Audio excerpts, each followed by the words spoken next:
todos, Ivan Rousseff, sou professor aqui da Escola de Sociologia e Política, dou aula na biblioteconomia. Minha formação é no campo da literatura e língua portuguesa e meus estudos foram concentrados na pós-graduação na educação. Tenho doutorado e mestrado na educação. Aqui é o Desenrola FESP e hoje nosso tema é Paulo Freire.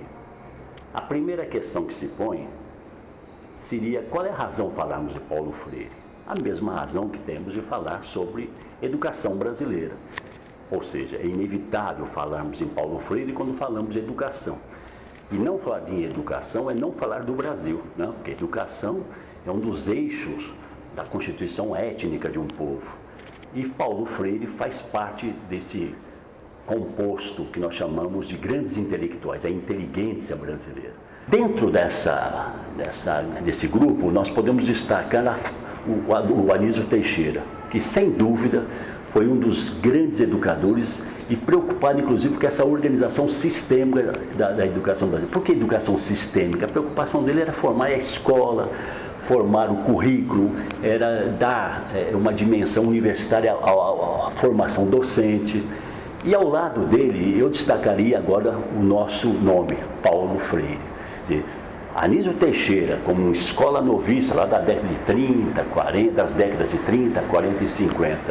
E o Paulo Freire, principalmente a partir da década de 50, nós temos aí os dois grandes intelectuais da educação brasileira. Paulo Freire mais preocupado com o fazer da sala de aula. Paulo Freire preocupado com as práticas pedagógicas, os saberes necessários à educação formal, mas também de olho na educação informal. E o Anísio preocupado com a questão do sistema da educação brasileira.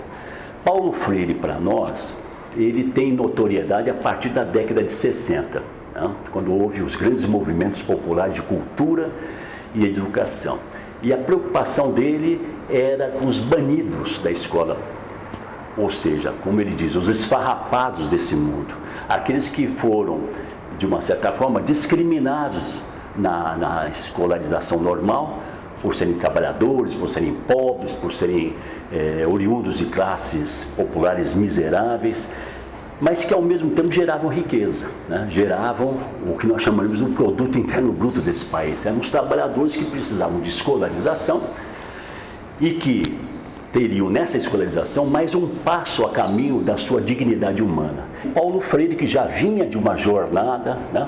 Já aos seus 40 e tantos anos na década de 60, uma vez que ele nasceu em 1921, ele ganhou essa incumbência do governo Jango de dar sentido a um plano nacional de alfabetização, incluir o cidadão brasileiro no campo das preocupações políticas, para, de uma certa forma, gozar o que nós podemos chamar de favores da cidadania por meio da alfabetização. Porque Paulo Freire percebeu que o adulto, o banido da escola, vinha carregado de cultura, vinha carregado de uma experiência que era feita da vivência dele.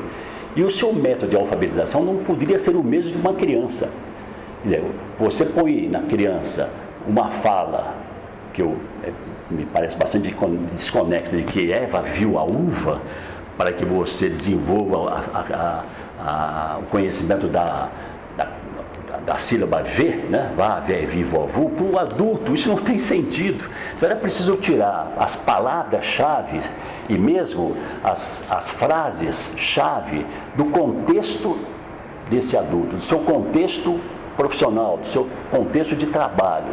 Portanto, o que o Paulo Freire inaugura dentro da educação brasileira, do ponto de vista da educação de jovens e adultos, é uma educação voltada para a sua vivência, para a sua cultura.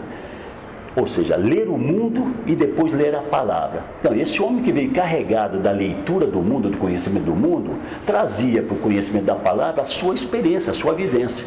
E sendo muito fácil, portanto, e em perfeita sintonia, alfabetização e consciência política. Esse foi o grande propósito do Paulo Freire. Logo após 80, quando ele volta do exílio, ele vai participar do governo de Luiz Erundina, entre 89 e 90 e tanto, num processo Agora, formal, da educação formal, da educação de crianças, né, de idade própria, a escolaridade, mas nunca esquecendo do seu compromisso com aqueles que foram expulsos da escola. Daí o projeto MOVA, que era um projeto de alfabetização de jovens e adultos, que ele inaugura e põe de pé durante o governo Erundina. Depois ele sai e continua com as suas lidas na universidade, vai dar aula aqui na Universidade Católica de São Paulo. Esse é o itinerário de vida do Paulo Freire, que falece em 1997, com 70 e poucos anos. Bem, essa biografia não dá conta da riqueza da sua obra. Então, é preciso olhar com mais cuidado o que o Paulo Freire veio semeando, como é que ele veio semeando ao longo da sua jornada de vida. Um dos livros basilares para a compreensão político-pedagógica do Paulo Freire é A Pedagogia do Oprimido. Essa é uma leitura obrigatória, é uma discussão de que maneira você sintoniza o homem com a sua própria existência. A discussão de como a educação pode dar uma dimensão ao homem que ele merece, que é o ser, e o ser mais, né? Que é o ser mais com a cultura. Esse livro, tanto quanto o que nós chamaríamos a base da compreensão do seu método de alfabetização, que é a Educação como Prática da Liberdade, esses dois livros da década de 60, escritos no exílio, são de fundamental importância. Agora, eu vou me ater nesse final de conversa a este livrinho, esse que é insubstituível na nossa biblioteca.